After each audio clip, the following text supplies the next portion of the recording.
Good morning, guys. What's the plan for today? Morning, babe. Sam and I were just discussing going out for brunch. What do you think? Well, I think Macy should change her outfit first.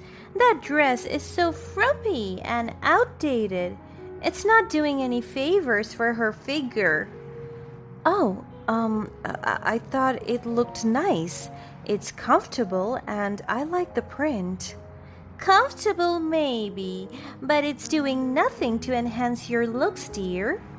Maybe you should take some fashion tips from me, Fred. Don't you agree? Well, Sam does have a good sense of style. You could definitely use some improvement, Macy. It's just a suggestion. I didn't realize my outfit was such a problem. You're my boyfriend and best friend. Don't you two think you should be more supportive? Oh, please. Fred has always had an eye for fashion. It's clear he has better taste than you, Macy. I feel like you two are ganging up against me. Oh, don't be sensitive, Macy. We are just joking around. Can't you take a little teasing? Yeah, it's not our fault if you can't handle some constructive criticism. We're just trying to help you. It feels like you're tearing me down. Come on, Macy, don't overreact. We were just giving our honest opinions. Exactly. Stop being such a crybaby, Macy. Learn to take a joke once in a while. Well, okay, let me go get changed then. That's our girl. Hurry up, alright? My name is Macy, a 35-year-old woman who had been married to my husband Fred for 5 years. Our life in California together was comfortable, but something unexpected happened that turned everything upside down. One day, out of the blue, my childhood best friend Sam reached out to me. Sam was a really beautiful and adventurous girl who was 2 years younger than me.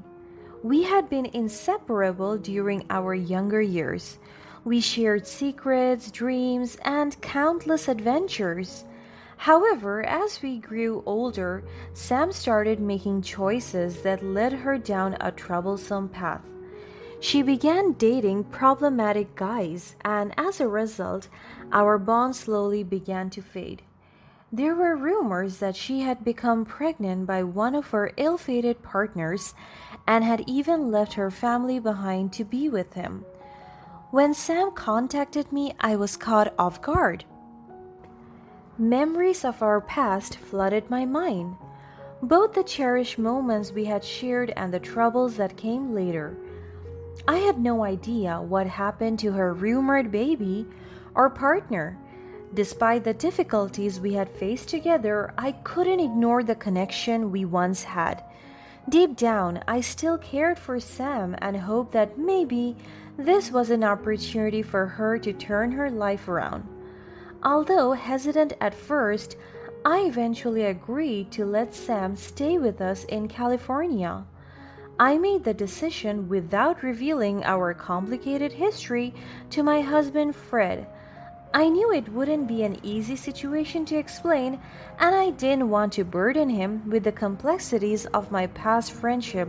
Besides, I believed in the power of forgiveness and second chances. Sam arrived at our home with a mix of excitement and apprehension. As we settled her into the guest room, memories of our shared childhood flooded back. I couldn't help but notice the toll her troubled past had taken on her. Her once vibrant and carefree spirit seemed overshadowed by the scars she carried. Over the days that followed, Sam and I spent time catching up, reminiscing about the good times while delicately avoiding the painful chapters. We laughed, cried, and shared stories like we used to, reliving the bond we once had.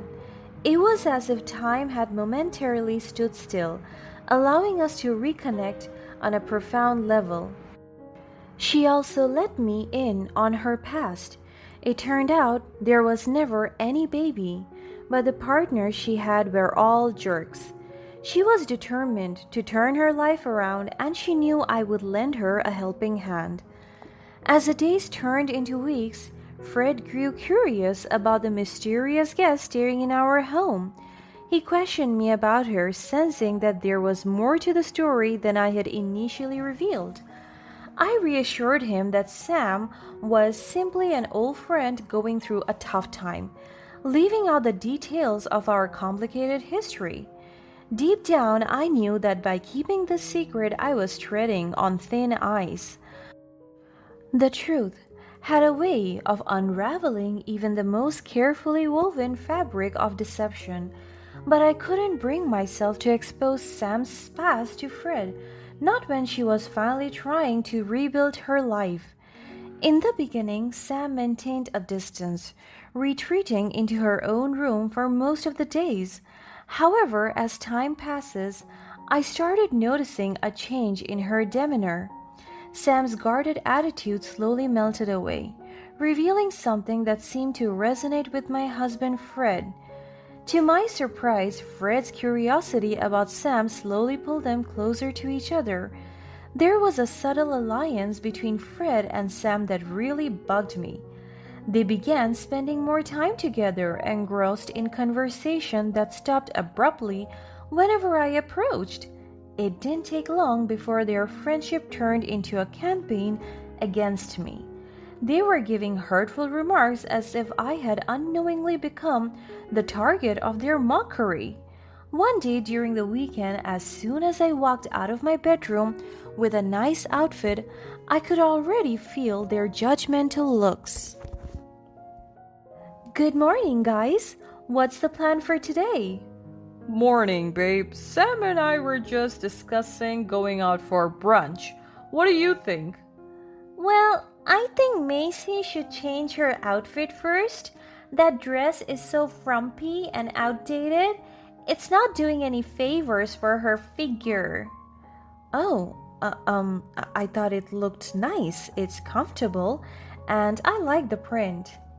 Comfortable, maybe, but it's doing nothing to enhance your looks, dear. Maybe you should take some fashion tips from me. Fred, don't you agree?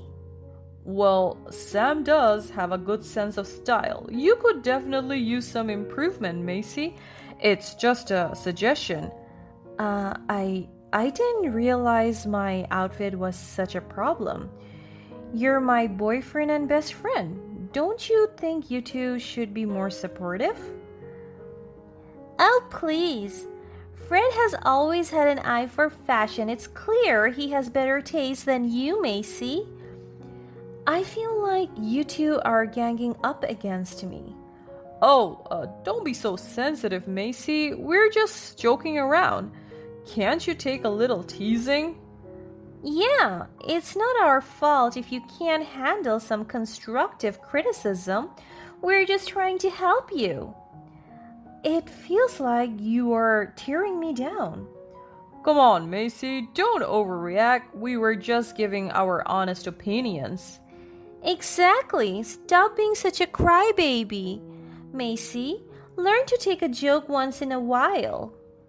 Well, okay. Let me go get changed then. That's our girl. Hurry up, alright? I felt isolated, like an outsider in my own home. Every interaction with Fred and Sam became a minefield. Desperate for answers, I confronted Fred, hoping to understand the sudden shift in his behavior. But he dismissed my concerns with a wave, telling me that I was overreacting. His denial only fueled my confusion, leaving me wondering if I was losing my grip on reality. One fateful day, as I tidied up my bedroom, I stumbled upon a pair of earrings that didn't belong to me. Instantly, my mind went to an unsettling conclusion. Sam had been secretly entering my room when I wasn't around. The discovery left me feeling violated and betrayed. I couldn't ignore the sinking feeling in my gut. It felt like it was a concrete sign that there was something going on between Sam and Fred. I decided to gather information discreetly. I struck up casual conversations with the building's security guards, subtly inquiring about any unusual occurrences. Little by little, they shared bits of information that sent shivers down my spine. It turned out that Fred had been returning to our home well before his usual time. The revelation hit me like a ton of bricks, casting a shadow of doubts over our marriage. Why would he need to sneak away from work? What was he doing during those hours? Fred's early return and Sam's presence in my room couldn't be a mere coincidence. My mind raced with so many emotions, ranging from disbelief to heartbreak. The two people I had once held closest to my heart were somehow involved. The hurtful remarks, the mockery, they had all been in it against me. Every word, every action replayed in my mind with a different lens. The nights Fred had come home with excuses that seemed feeble now, the times Sam had retreated to her room, acting like she was innocent. Everything is suspicious now. I vowed to uncover the full extent of their betrayal, to protect myself from the devastating blows they had caused. I slowly come up with the perfect plan to test their loyalty. I meticulously planned a surprise party for Fred to celebrate a promotion at work that he had had recently. I reached out to my parents in law, inviting them to be part of the celebration. They didn't know that their presence would serve as the final piece of the puzzle, and they will be witnessing firsthand Fred's dark secret. Of course, I told Fred that I would be out of town that day. I gave him and Sam just enough time to have fun with each other in my own bedroom. As the day of the party arrived, I was nervous. I quietly unlocked the door to my own home, knowing that what I would uncover could never be undone. With a mixture of anticipation and resolve, I led my parents in law to the bedroom. The door swung open, revealing a sight that shattered their hearts. There, in the very center of the room, stood Fred and Sam. Were entangled in the most disgusting affair. Shock washed over my parents-in-law, their faces edged with disbelief and sorrow. Fred and Sam were both in shock. They quickly covered themselves with the blanket. Wait, it's not what it seemed like. Please, Macy. I have nothing to say to you. I am leaving this house. Wait, Macy, listen. Mom, Dad, please, don't look at me like that. I'm sorry. This is all just a misunderstanding. I swear. Wait, Macy, where are you going? You can't just leave me like this. Come back here and face me, you coward. Shut up, Sam. They were a mess, but I didn't respond. I couldn't even face them anymore. I asked Fred's parents to get them out of my face, and they listened. I left Fred and Sam there to confront Fred's parents. I went straight to my suitcase and started packing and left. Nobody was stopping me. I moved to a friend's house, waiting for that nightmare to be all over. I had already sent the divorce papers to Fred, so now the only thing I could do was just wait. During these days, I was devastated. I had never been so miserable in my whole life. The truth really weighed upon me. And even though I didn't regret what I did, it was still tough to admit that my husband was cheating on me with my childhood best friend. Just a few days after my departure, a phone call from Fred's parents completely changed everything. Their voices trembled with worry as they revealed that Sam had vanished without a trace. Fred's parents reported her disappearance to the police, and they started looking into her troublesome past. It turned out that there had been a lot that Sam didn't tell me. Sam had been entangled in a web of fraud. Worse yet, she had manipulated Fred into becoming an accomplice, convincing him to steal over $500,000 from his company's funds. The weight of the revelation pressed upon me. Her true colors had been unveiled in the most devastating way possible. Now that she had disappeared, Fred was all alone to bear all the consequences. I made the decision to cooperate with the authorities. I shared every detail that I knew, providing the police with the necessary information about Sam and putting an end to her crimes. Days turned into weeks as the investigation unfolded. Finally, the law reached her and she was arrested at a bar in Montana. As the legal process unfolded, Fred faced the harsh reality of his actions. The consequences of his involvement came crashing down upon him in the form of hefty fines and legal repercussions. Fred's parents were devastated. To be completely honest, I did feel bad for them. After all, they had been really kind in-laws to me, but unfortunately, their son was just a cheating, lying jerk. Meanwhile, Sam faced even graver charges. The judicial system would show her no mercy. She was put in jail, and I knew that was probably going to be the last time I would see her. Even if she managed to get out of jail as a changed woman, I wouldn't want to see her again. She had crossed a line and then ruined my life. And to think all I was trying to do was lend her a helping hand. The aftermath of the ordeal left me emotionally drained. But amidst the pain, I found strength. I made a firm resolve to move forward. It was time to reclaim my life, focusing on healing, and rebuild a bright future. With renewed determination, I embraced a path of self-discovery and self-care. I sought solace in the support of loved ones and get better day by day. As time passed, I pursued new passions that had long been neglected, rediscovering the joys and talents. And that was when I crossed paths with Nick. It happened one sunny afternoon while I was attending a local community event. Engrossed in the festivities, I found myself drawn to a captivating display of artwork. As I admired the intricate brushstrokes and vibrant colors, a warm voice resonated beside me. Turning to face the source of the voice, I was met with the most genuine, kind eyes.